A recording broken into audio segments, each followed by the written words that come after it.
Jo crec que és el moment que el Che, les xarxes d'entitats, donen l'oportunitat d'empoderar, de fer que la gent de base de tot arreu de les nostres comarques pugui decidir d'una vegada quin model de país econòmic, cultural, social, polític o medioambiental volem per al futur. Es preciso que las organizaciones de la sociedad civil nos organicemos y expresemos nuestra capacidad de hacer proposición y crítica.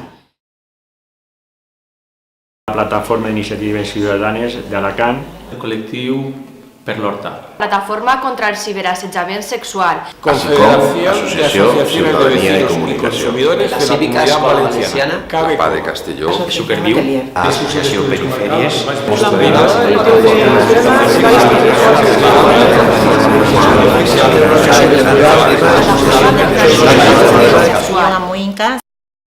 Lluitem contra les majories absolutes que hem patit fins ara, com la del PP. Hem patit molt durant molts anys uns intents de que la participació ciutadana no sols no funcionarà, sinó tot el contrari, de coartar-la moltes vegades. S'ha intentat que la gent no poguera dir la seua, sinó que es resignara a acceptar les decisions que li venien des de dalt. En estos dies l'Ajuntament de València pretén, amb un pla general, carregar-se una de les millors zones que queden d'Horta. Ens sembla un frau perquè significaria hipotecar les polítiques en paisatge, agricultura i patrimoni d'un possible govern i per això ens estem oposant. Aquesta història no comença ara, comença des de fa molt de temps amb coses com el Pla Sud, que va destrossar pràcticament tota l'Horta Sud i va expoliar els seus habitants. Un dels precedents més greus, al meu entendre, va ser la Iniciativa Legislativa Popular, on es van recollir 120.000 signatures acreditades per el cens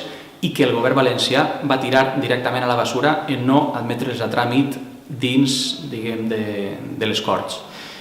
Un altre precedent molt greu també va ser els Fets de la Punta i sempre en el rerefons està la manca de participació i la presa de decisions arbitràries que atenen a interessos espuris i no al bé comú. En estos días estamos participando en la lucha para parar el Plan General de Ordenación Urbana de Valencia, que es un plan que pone en peligro la huerta valenciana sin ni siquiera preguntar a ningún llauro de la huerta valenciana.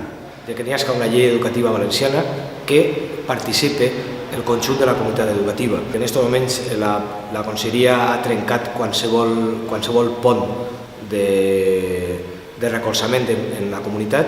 Com a professors, intentem potenciar la utilització del valencià en l'ensenyament i la utilització de les noves tecnologies, justament dos camps en els quals el govern actual no es manifesta precisament pel seu recolzament. Trabajamos por articularnos como red anticorrupción ante la tremenda dimensión que los problemas de corrupción tienen en nuestra comunidad. Des del nostre naixement hem estat patint una persecució permanent per banda de l'administració, perquè no comulgàvem en el que ells volien. Puguem fer propostes realment des de la base, des de ciutadans, perquè som els que coneixem i som els que vivim els problemes. También continuaremos luchando contra cualquier tipo de recortes que puedan afectar a los colectivos más vulnerables, como es el caso de las personas desempleadas, y reivindicando todas aquellas medidas, como por ejemplo,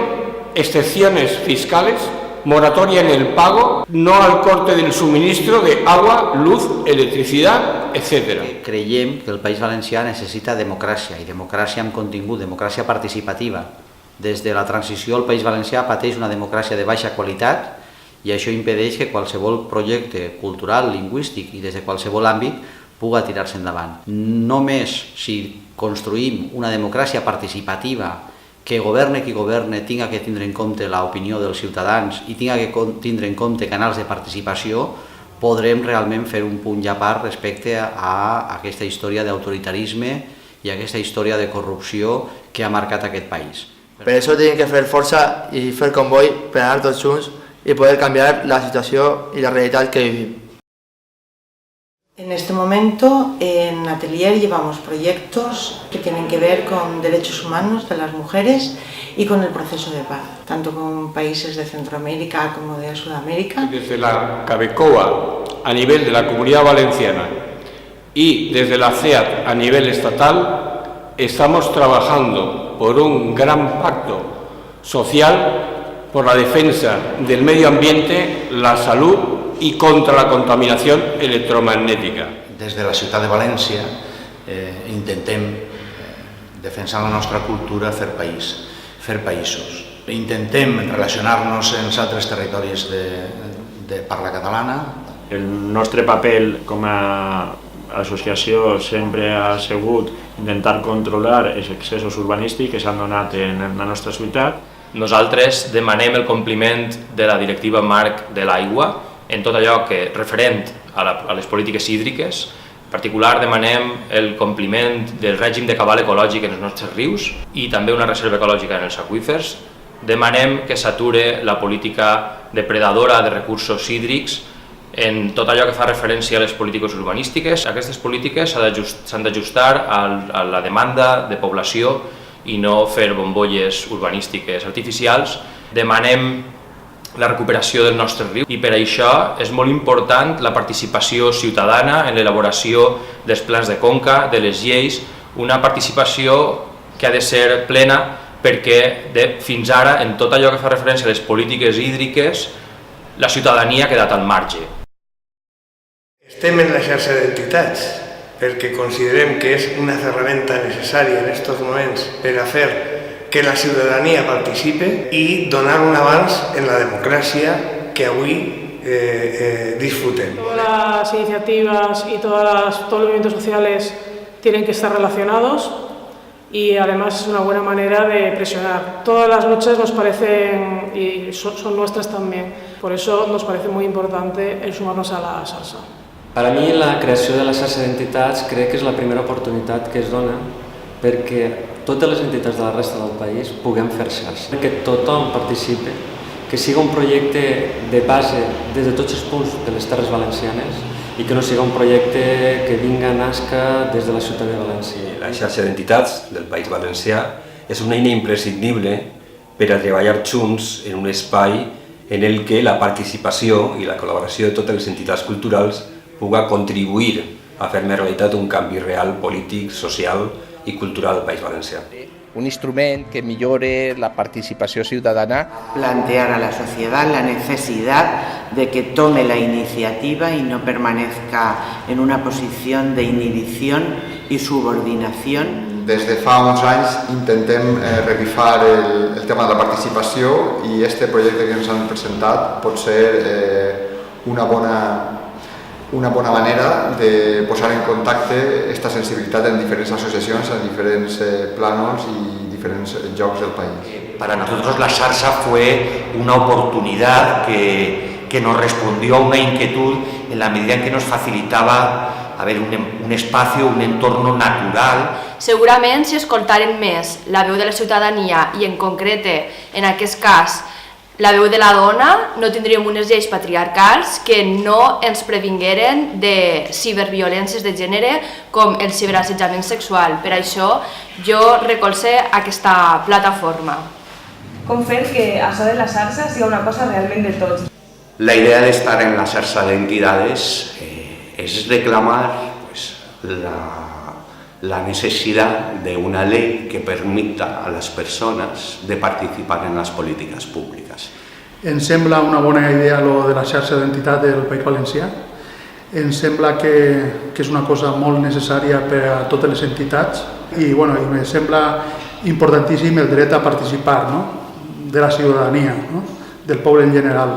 Crear esta red de entidades para poder trabajar juntos y crear entre todos una ley de participación ciudadana a nivel autonómico y nada, desearle muchos éxitos y que cuenten con nosotras. I des d'ací, del sud del País Valencià, estem totalment d'acord en qualsevol iniciativa que li doni veu a la gent, a la ciutadania. I la necessitat d'unir forces i que totes les persones puguem anar al mateix ritme cap a un propòsit comú. Des de l'experiència de la llarga vida del Miquelet ens han ensenyat que a soles no es pot anar enlloc. Necessita l'actuació coordinada i conjunta de tot el teixit social del País Valencià. Junts podem col·laborar en la resta d'entitats, cada entitat en la resta d'entitats, per facilitar la feina, per compartir experiències, per compartir treball, per compartir força. Volem una escola plurilingüe, que evidentment que la llengua prioritària siga el valencià i que també s'utilitzi la segona llengua cooficial, però que a la volta s'incorporen a aquest mitjà dos llengües estrangeres. Una escola que evidentment té que ser valenciana, des del punt de vista de les tradicions, de la seva cultura i del seu saber fer. Una escola que a la volta siga democràtica, participativa, on realment els consells escolars decidisquen què és el que se va fer en el seu centre. Una escola que contemple el medi ambient des del punt de vista de que puguen ser escoles sostenibles. Una escola, en definitiva, digna, que tinga suficient, que el professorat tinga la suficient formació i, evidentment, una escola laica, en el sentit que una escola pública només que pot ser laica al marge de qualsevol religió, i què millor que la xarxa d'entitats per a poder fer palès al conjunt de la societat valenciana la necessitat de que l'educació no és a soles del món educatiu, sinó del conjunt de la societat valenciana. Me gustaría apoyar toda esta iniciativa porque lo que necesitamos en nuestra sociedad son leyes que impulsen a los partidos, a los sindicatos, a todo el mundo, para que escuchen la voz de la calle y para que escuchen la voz de los ciudadanos. En este momento no existen y este es un buen momento para que incorporemos a la sociedad, a todas las instituciones públicas. Nosaltres, dins de la xarxa, defensem sobretot la necessitat de la comunicació com una eina d'empoderament de la ciutadania. Per a poder tindre poder, n'hi ha que tindre veu i fer-se escoltar. Si tenim les veus juntes, tenim més força, tenim més veu. El canvi d'actitud, perquè l'empoderament ciutadà partís de la necessitat que n'hi ha de la voluntat d'escoltar-nos entre tots i també aquest diàleg i aquesta interacció. També defensem com a missió la millora de la dieta mediàtica com a ciutadans. Una dieta mediàtica que no sols ens tenen que ser consumidors, sinó que a més nosaltres hem d'aconseguir produir dieta mediàtica. Més força tenim junts que sols. Junts ni el partit més fort podrà desfer-nos.